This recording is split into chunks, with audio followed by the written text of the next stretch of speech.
Welcome back to the Shankly Sessions, your weekly dose of all things Liverpool FC. Head over to YouTube, smash that bell notification and subscribe button. Dynamo Podcast Network on YouTube, of course. Today we're bringing you quite a somber show.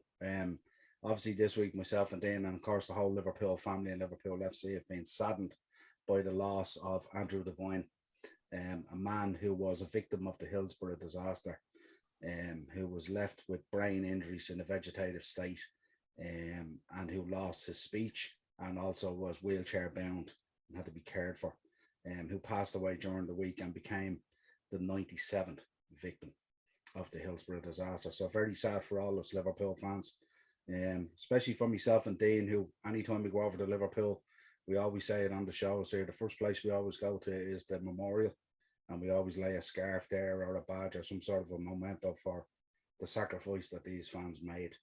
And we'll get into it later on in the show. We'll have a quick chat about it because we also want to have a chat, obviously, about Stephen Whittle as well. But let's. I'm getting emotional already, and we haven't even started talking about him.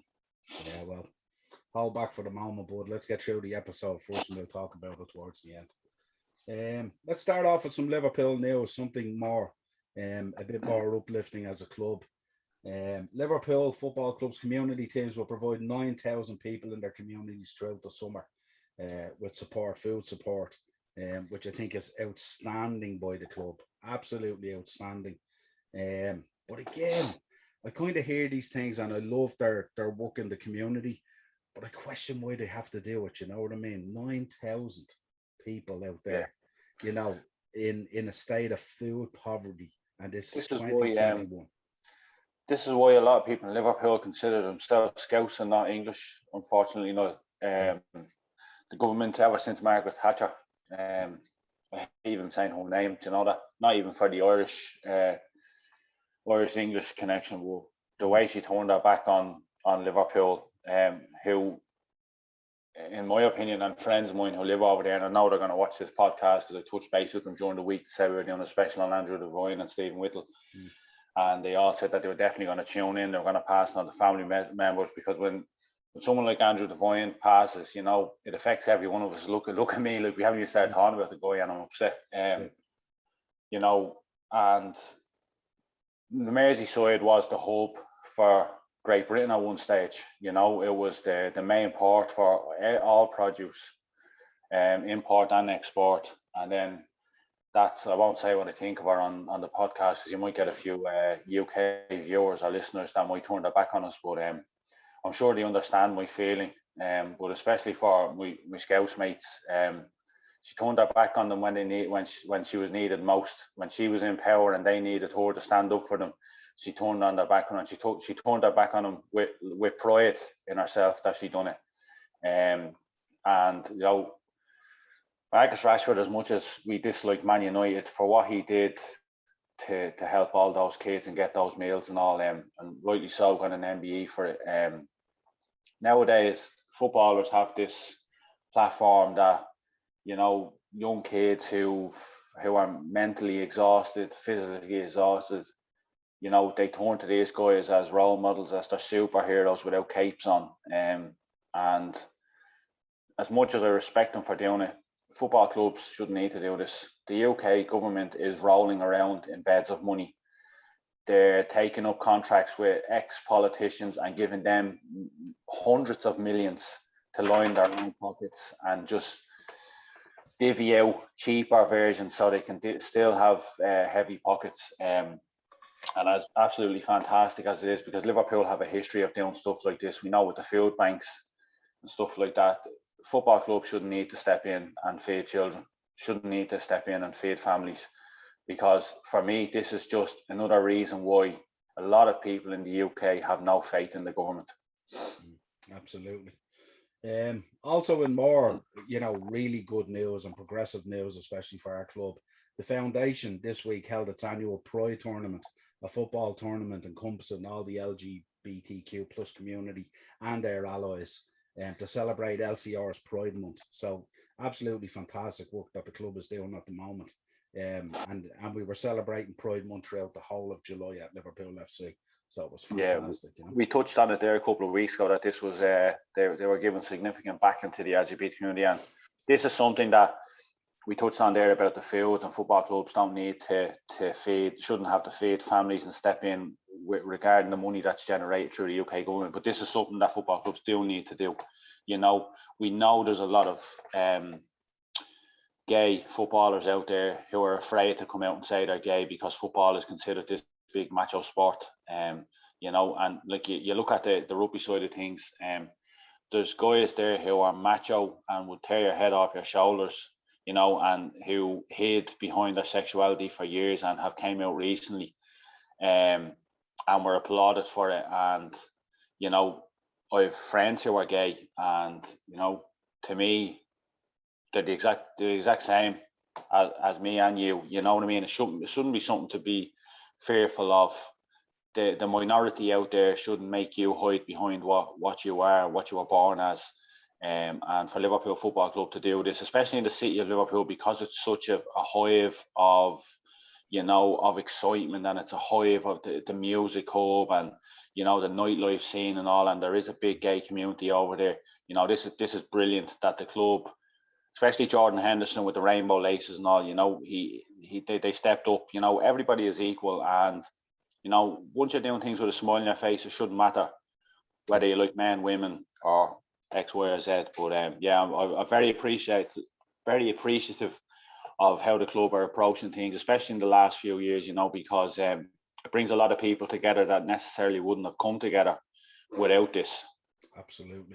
And just to show Liverpool support as well, they have become the headline inaugural sponsor of the inaugural Northwest LGBTQ plus Business Awards. So absolutely fantastic, you know what I mean? Great stuff, you know. They also have a drive there. More news reaching us as well. They have a drive now where 1,000 local school children from around the local areas are going to receive tickets for matches as an initiative. And this free school tickets initiative that they're running for throughout the whole of this season. So that's absolutely fantastic that you're going to get 1,000 kids there that are going to get free entry into the stadium this year to attend matches and stuff like that. It's going to be exceptional, you know. So. Yeah, this is class, and you know what really excites me with this is as well, Niall, is I was reading into this, and this is not just going to be for Premier League games. This is going to be across the youth setup and stuff like that as well. And what I'm looking forward to most is you get the youth teams play a few games at Anfield across the year, in cup games and what have you. And it'll be fantastic, you know, on those school nights that the games kick off at 6 or 7 p.m. local kids, and get a load of kids in to support, you know, the young lads coming through, but also give them the drive that, you know, I want to be just like those. You know, can you imagine the atmosphere there with a load of free seats for parents who couldn't necessarily afford tickets? That's absolutely fantastic. And I tell you what, that the FAI should be looking at stuff like this for the Ireland games, because I was reading last night regarding the Irish World Cup qualifiers that there'll only be a maximum attendance of 25,000 allowed into the game. The FAI couldn't get 25,000 into a game before the lockdown, so they should be using. They did it before. Myself, we used to get free schoolboy tickets for the old Lansdowne Road, and the atmosphere it generated was fantastic, because you had kids going, like a group of, say, your son Ben's team, all that team going, free tickets, you know, the buzz, the hype, going in to support your team. The likes of Ireland should be looking at that and saying we need to get back to that way and give these lads, because you know yourself, in Ireland there's not much to do for kids other than play football. So you can get them down free tickets, you know, it's absolutely 100% nailed on. That's something that should be going on, like, not just at Liverpool Football Club, but a lot of football clubs and international setups. Yeah, I think the one thing the pandemic has taught us all is that, I mean, I think culturally we need to become a nation of giving rather than a nation of taking. And I think 100%. that's really important across the board for everyone to understand that it's you know, that whole community-based thing and helping out and giving rather than taking, and being there for people and all that kind of thing. I think that's vital going forward now. This is one thing the pandemic has taught us all, that we do need each other, you know. Yeah. But you see that when we go to games now, like, it's an absolute, especially when we go over, because we like to take in the whole match day atmosphere. We like to get up around the ground early, go into the park and have a pint, or go into the Albert and have a pint, or go into the Sand and have a pint, and down to the Shankly Hotel. We take in the whole atmosphere, you know, up to the ground early. We get into the ground when it's empty, see where we're sitting, take in the atmosphere, and then it just builds and builds and builds. And then after the game, we're one of the last to leave, and then we're over to the Red Men TV. Can you imagine what that's going to be like when you have kids' voices around the ground? Because a lot of the time when you go over, it's parents with their children. But can you imagine like the children who are getting free tickets that wouldn't have had the pleasure of going to Anfield before, and having those excited voices around the ground, and having those excited voices beside you? Because I've noticed a lot as well going to Anfield. I'm not just criticising Liverpool fans. You see it a lot of games. I love singing songs when I go to Anfield. You know, we don't get over there that regularly, and I was brought up on the whole, we're the best fans in the world. I love going over and I'm singing to my heart's content. But you look at fans sitting beside you and they have a face as if to say, like, will you sit down and shut up and watch the game? I'm like, hold on, I'm a tourist here, okay?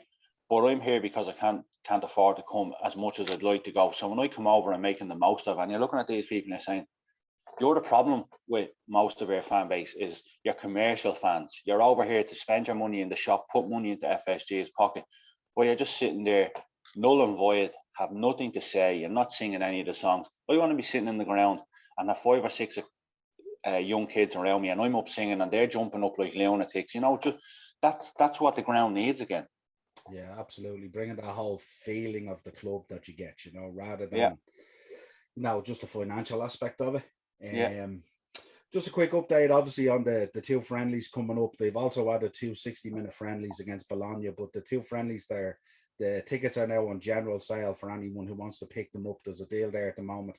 I think they're about £23 a ticket, but if you buy the 2 tickets for the 2 friendlies, you're getting it about £41 roughly. So great deal there for anyone with an opportunity to go over there in August, see 2 friendlies against Bilbao and Osasuna. So anyone out there hasn't picked up tickets, take advantage of it. Great opportunity to go over and experience the Anfield atmosphere, and they'll be playing decent teams as well, because the last couple of games before the season starts. So you're going to be figuring out his team and who's ready and who isn't and all that kind of thing. So it'd be good to see the boys fired up for those 2 friendlies. Let's move on and have a quick chat about pre-season. Lots of good talk coming out at the moment from the camp in Austria and stuff like that. Robertson back saying he's fully charged and ready to attack 21-22 with his usual gusto. So you gotta love Andy Robertson. Great to hear Andy Robinson, you know what I mean? And I seen, I don't know if fans picked up on the picture there the other day that Milner posted of him in the robe. Him in the robe with Kanate in the robe, and he looks like about the size of one of Kanate's legs. Don't you just picture Andy Robertson, that if he wasn't a Premier League footballer, he was that lunatic in the Bowser that'd be smacking his head off the wall and the table, and he'd be up holding the telly screaming at us saying, come on. Yeah, if he wasn't a player, he'd be a crazy fan. There's no doubt about it. And of course, James Milner, his timing must be just perfect in all these situations, because he just comes out with pick after pick after pick.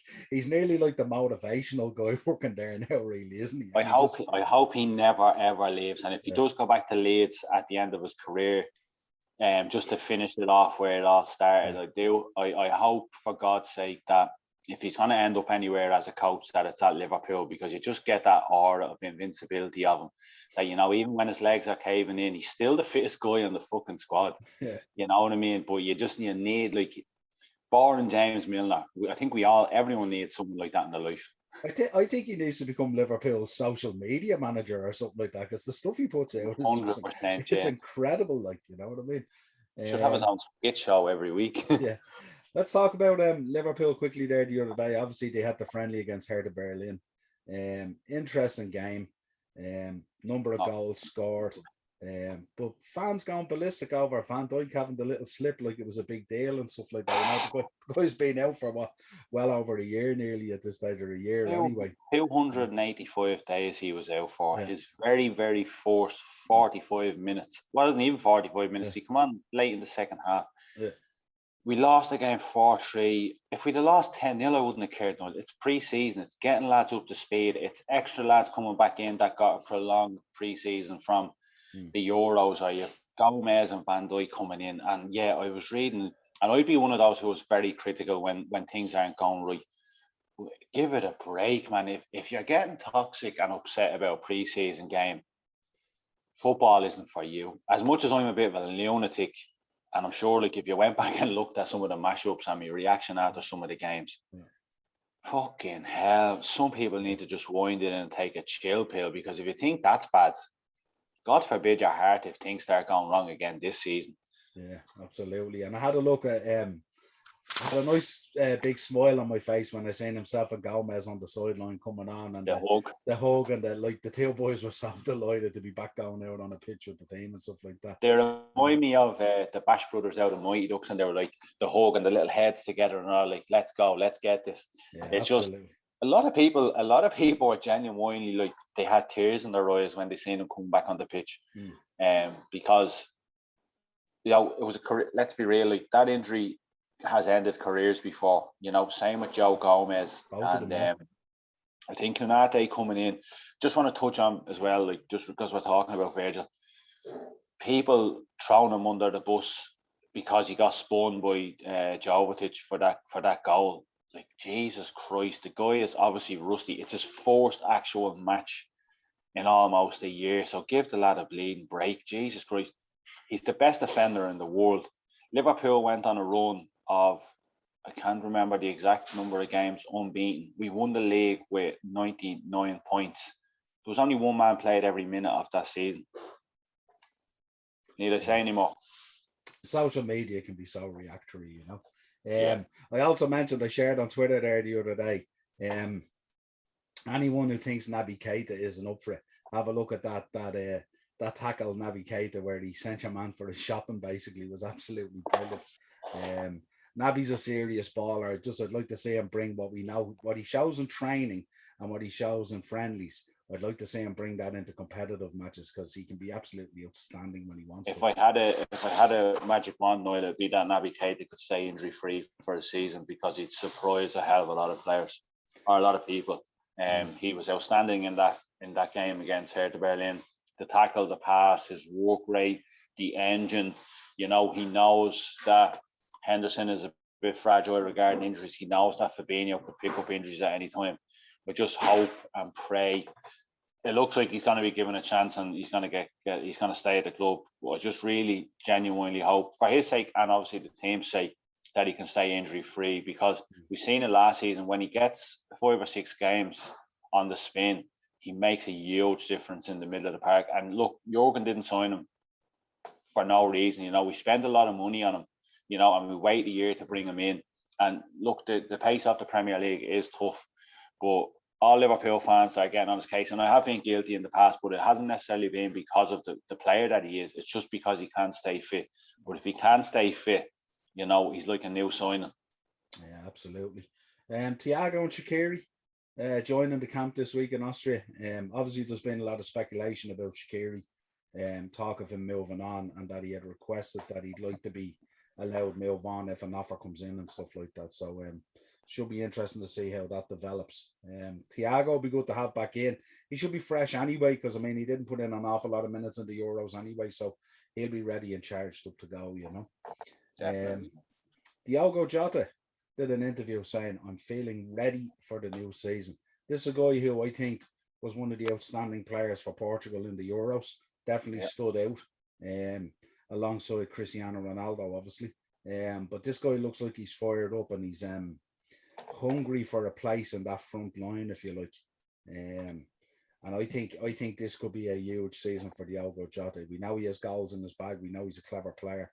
But definitely we'd expect to see him hit the ground running, wouldn't we? Yeah, and it looks like he'll start the first game of the season, because Bobby still hasn't came back yet. I honestly can't wait to see Diogo Jota going again. I think he's going to add 25 plus goals in all competitions for Liverpool. I know I'm kind of stretching out there and throwing it out there, but I'm going to look back on this at the end of this forthcoming season, and I know I'll be proved right. The work rate of this man and the hunger and desire he has, we didn't like when he signed for Liverpool, that was quite a surprise as well. We were like, it was kind of out of blue, and he just came in and done all his talking on the pitch. And I just think that if we're not going to sign someone up the attacking end of the pitch, I think with Harvey Elliott staying, like I said, he was going to, and he's you're learning off for the best in the game with the the four boys up top, Jota, Firmino, Mane and Salah. But for me, Diogo Jota is going to be one of the main men this year, because I do believe that Mane, and he spoke about himself, he's hungry and he's ready for this coming season. And Bobby is Bobby. He's my favourite player. The work rate, even when he has a bad season, he still outscored some of the best players in the Premier League at the top teams. That kind of their fans laugh at him. But I just think that Jota is going to be, he's going to take it up another level this season. I think first couple of games of the season, we're going to see the fire in his belly. It looks like the front three for the first game is going to be Jota, Salah, and Sadio.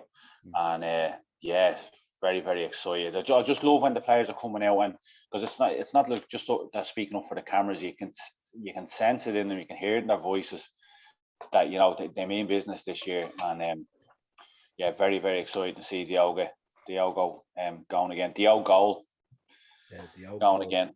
Yeah. Obviously, this coming week now we have Alisson, Hendo, Fabinho, and Bobby all returning. So it should be great to have those boys back in the camp as well. Give the place a real good lift. I'd say when Hendo comes back in, you'll have all the boys taking the piss out of him as well about what's coming out, and that you seen the Daniel Sturridge met up with him during the week, and he talked about being a leader, and that was just the guy he sat beside for England and Liverpool, and he's 100% right. We talked about him last week. I don't really want to get into what we were talking about last week, but the Henderson camp has gone quiet, and we believe, you said it yourself, we believe that Hendo was told to shut their mouths, that he means business as well coming back. Looks fully invigorated from the videos we've seen and the pictures we've seen of him over in Mallorca. So those boys coming back, game ready. We're counting down the clock now. We're less than 2 weeks away now, so it's getting really time to get going again. Again, very, very exciting. Yeah, the new jersey is ironed and ready to rock. I'll be walking around my job on that Saturday, and they'll be like, sorry, where's your uniform? I'm like, I'm in it. Absolutely. And we have Lewis decked out as well. Lewis is ready to go for the new season. Lewis is the main fucking man. Yeah, absolutely. Let's get into some transfer news. Dusan Vlahovic scores 7 goals in 45 minutes in a pre-season friendly. Just a 7. Who was he playing against? The Irish fucking legless team? I haven't got a clue who he was playing against, but 7 goals. 7 goals is 7 goals. This fella, I think if we sign him, I think he'd be outstanding on that club. I really do. He's just a monster up front. I don't know how true it is that it's not to happen. I know we're really, really interested and Klopp loves him, but I just want to sign somebody. But I've kept an eye on him since I think we started being linked with him in January, and I've kept an eye on Italian football, and hopefully we get Craig on soon. Craig is our in-depth European analysis. He'd know a lot more about him because he's a huge Serie A fan. So Craig, if you're watching, we miss you. Can you please come on with us again? But Dusan Vlahovic, very young attacker over at Fiorentina, and definitely be somebody that we'd be happy to have on the bench to push the lads on. And I know, given a chance, that he could do a job too. So we have to look at as well, like the African Cup of Nations is coming up in January as well, and we're going to lose out on Mo and Sadio. And I genuinely think that we need to bring in someone that's capable of holding the fort for 6, 7, 8 games if needed, and someone like that. And I'm sure whoever does come in that up in that area, that'll be part of why they're coming. Is like, you're gonna have a chance. You're obviously gonna have a chance before then, but you're gonna have a massive chance to come in and show these lads that are away, the African Cup of Nations, that when they come back, it's not going to be easy for them to get back in. Lay down a marker, yeah. I think we spoke already last week about Harry Wilson going to Fulham. Completed his move to Fulham. We wished him best of luck, and we said that it was the right move for him, that he needs to be going somewhere where he can establish his career and move on and start playing football. So all the best to Harry Wilson over there at Fulham. Sources in Italy, this is a good one during the week. I said I'd bring it up because I know we like to bring up some of the fun, but some of the reality as well. But apparently Liverpool, Juventus had rejected Liverpool's €100 million bid for Federico Chiesa. And I was thinking, where's this 100 million come from? If we're this, selling the boy, if this apparently this was one of those pay it year by year, but apparently it was 5 million over 20 years. There's no fucking way this was happening. No way. He's on loan, is he? Who owns him outright? I presume it's Juventus. Yeah, but he's on. Is he out on? Because I was reading that there's an agreement in place that he wants to stay at Juventus. Well, there's probably there might be a sell-on clause or something where a percentage. I think that's what it is, yeah. And obviously the sell-on clause if Liverpool offered 100 million, which I don't believe they did. No. Obviously the sell-on clause is massive, but his agent or representatives have come out and said that he wants to stay at Juventus, which is understandable. But for me, the standout player in the Euros, what a player! I don't even want to dream about him going for Liverpool because it's never going to happen. When I read Liverpool and 100 million, I didn't need to have to even go as far as Federico Chiesa. Really, I was just going, this is nonsense. Stop. Nonsense. You know what I mean? Yasser Larouci, a man that we seen playing a couple of times at Anfield, decent baller, very good player. Has made his switch from Liverpool to French side Troyes. Probably a good move for him as well. I don't think he's breaking into the side anytime soon. But I think we've seen him play a couple of times. He is a very good footballer, no doubt about it. But just his timing at Liverpool is probably wrong in terms of the quality that we have there at the moment. His timing is wrong as well. But I think he dirtied his bid with Klopp last summer. You know, he was given a chance. He was given a chance in the pre-season, and then there was all this talk that he wanted out because he wasn't getting match first team football. So yeah, kudos to him. It's no loss, in my opinion. Yeah, absolutely. Another story that came out there during the week. Well, there was two interesting ones. One that I read: Real Madrid have slapped a 20 million price tag on Isco, which perked up our Reds' interest. Serious footballer, like at 20 million. I'm surprised a number of teams haven't gone in for him or looked for him. No? Yeah, the thing is, Niall, though, 20 million's a lot of money. You know, I think we have to sell one or two players to fund that fucking move. Jesus Christ. Isco, I think he'd find that hunger again after being pushed kind of out onto the sidelines at Real Madrid. I think he'd find that hunger again. With a move to anybody in Europe, you know, let's be honest, because he's fucking phenomenal footballer. You know, he was the kind of the go-to guy at Real Madrid for a season, and then I don't know where it's all gone wrong there, in my opinion. But 20 million, you know, it shows the financial situation that these Spanish clubs are in, doesn't it? Dire straits is an understatement. These players to get them out the door, yeah. Dire straits is an understatement. But Isco 20 million. Come on, seriously, like a Liverpool. Like what is the hold up?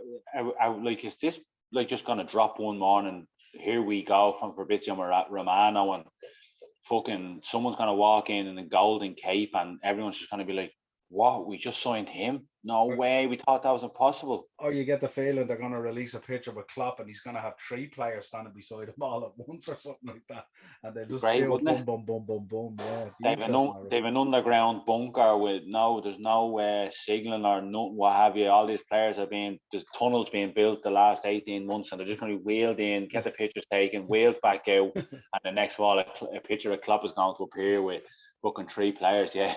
Vision, yeah. Another one I know that you're going to appreciate. I love this one. one Mino Raiola had offered Paul Pogba to Liverpool, and I'm thinking Klopp won't even tolerate this guy as an agent from his Dortmund days, near alone anything else.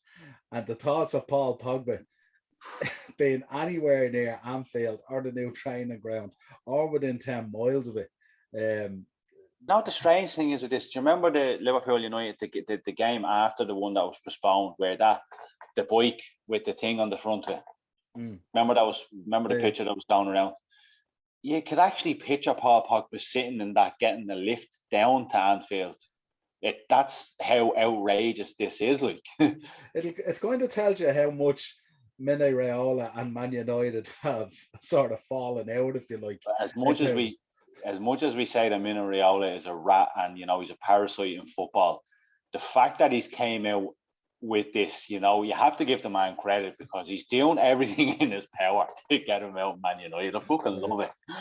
Yeah, and it's a case of they're waiting for PSG to pull that trigger, aren't they? Really, you know what I mean? I know, it's never going to happen. But could you see Pogba going to Liverpool and being the Paul Pogba that we know under Jurgen Klopp? An honest question, an honest opinion. No. I wouldn't let Paul Pogba inside the Shankly gates, even if he bought a ticket. Yeah. Paul Pogba needs to just go away. Paul Pogba, how would Paul Pogba in any way fit into a club that's all about community, that's all about team, that's all about the beliefs and the stuff that Jurgen Klopp has put in place is everything that's contradictory about Paul Pogba. Paul Pogba is Paul Pogba FC, and that's it. And it doesn't matter where he goes. And even look, PSG are talking about buying him for 60 million, and the PSG fans are already putting banners up saying they don't want him. What does that tell you? And he's a rich man. He's a rich man's Mario Balotelli, isn't he? Well, he's a bit better than that, in fairness. Now, you know what I mean. But I mean, in terms of, I just mean the attitude and stuff like that. You know, you can just you just know that he at any given moment he can just click his fingers and he's going to cause massive problems. Yeah, absolutely. There's no way I don't think I'd be happy with him going into Liverpool, even if it was on a free. Because for him to try to fit into that group of players, and you know, I could say it after 3 months to be just trouble. Lads wouldn't be able to tolerate him.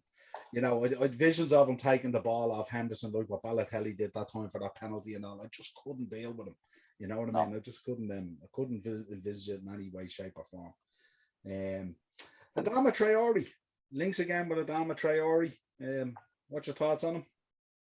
Yeah, many times we talked about this in the last 4 transfer windows. We know that Klopp is a huge admirer.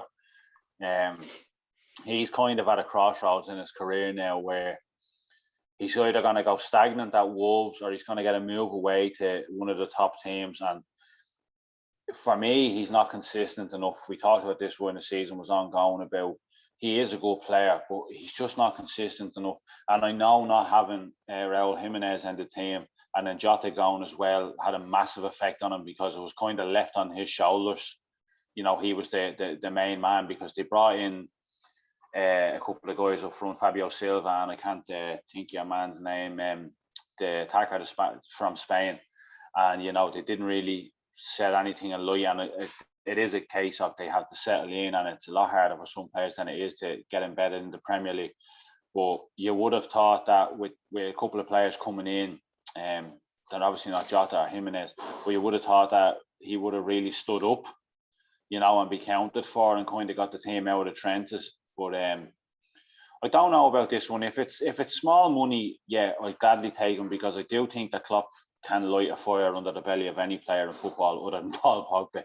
But yeah, if he doesn't get a move away this summer to somewhere like Liverpool, where you have a manager who can put the arm around you and take you to that next level, I just have a feeling that his career is just going to go stale at Wolves. You know, we know he has all the talent in the world, but it's just a case of what if with this guy. So look, it depends on the transfer fee asked. If it's small money, relatively small money, I'd gladly take him at Liverpool. But if they're looking for big money, and yeah, just kind of I'd stay away from it because there's a couple of other areas that we need players in. But you know, I'm 50-50 on it. So if it's big money, I don't want them. If it's relatively small money, I'd gladly take them and see where it goes. Yeah, let's see what happens anyway, because we've been linked to him a number of times. Saul Niguez, I'm still kind of confident that it could happen. I know Man United are looking at strengthening their midfield and have been linked with Saul Niguez, but they've kind of backed off a bit pending the Paul Pogba situation. So that's going to take a lot of time to sort out, and whether it could happen in this window or not is another thing. But I'm still confident we could land a Saul Niguez, and I'm still confident that we will land one, maybe 2 more players, I think. Yeah, the Redman TV we're talking about last night, that was a bid being ready. We weren't far off with our first bid. I really fucking hope and pray that we can get this deal done. I really do. If he goes to Man United, I'll be absolutely devastated. absolutely devastated. And you know, I believe we're working on it close, or like behind under the radar and behind closed doors. But from what I'm gathering, the bid is being readied, and it's a lot closer to what Atletico Madrid wants. Yeah, the talk is it's around 40 million, but the bid that's being prepared apparently is 41. Yeah, so that should trigger the moving on to the personal terms. Because I believe that he's more than happy to take the pay cut, and you know there is incentives there, you know, as there is with all deals. But I just think that, you know, I think Liverpool is the move for him. Like we've seen it, like how many years was he linked with Man United and all, and I think someone like that in the middle of the park with Henderson, you know, getting on and his legs aren't as strong as they were before, and Fabinho's always prone to an injury every now and then, and you know, hopefully we'll see a very hungry, you know, the Thiago that we know he is. And I just think that I think those two could link up something fucking frightening in the middle of the park for Liverpool. So I'm hoping and praying that this deal goes through. And like you, I'm quietly confident that it might happen, but if it doesn't, I won't be surprised. Yeah, we'll have to wait and see. But definitely we would be thinking at least one or two more players before the end of the window without a shadow of a doubt. So I suppose we're going to finish out. We spoke at the top of the show about obviously Andrew Devine passing away, and we spoke about Stephen Whittle. So we said we'd dedicate the show to both these boys today. Always a tough one to talk about. Anytime you bring up Hillsborough and you mention it, so tough on the club, the community, the local community, the whole city. It's affected everyone, you know what I mean? And it's been ongoing.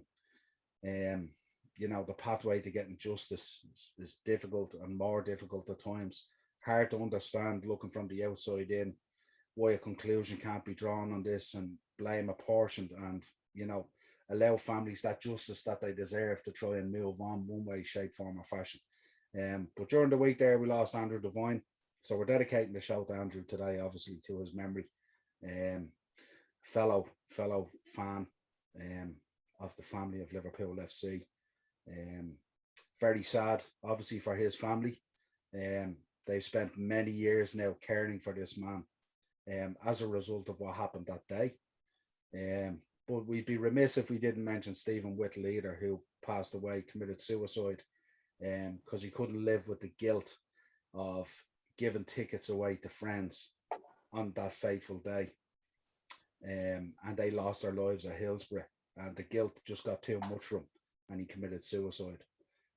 So it was kind of, although we have a lot of really, really good things going on at the club, as we said at the top of the show with the news and stuff like that, and the LGBTQ plus stuff and all that we do, and the outreach programs in the community and all that kind of stuff.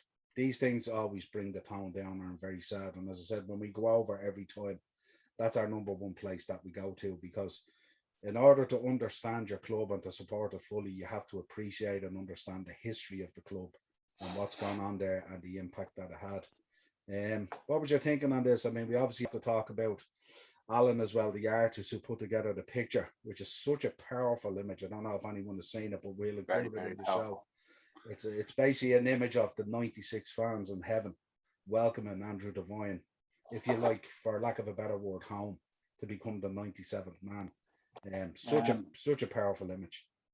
Yeah, very, very very emotional time. It just seems really weird that after 30 years of us all being united and being joined together and saying justice for the 96, that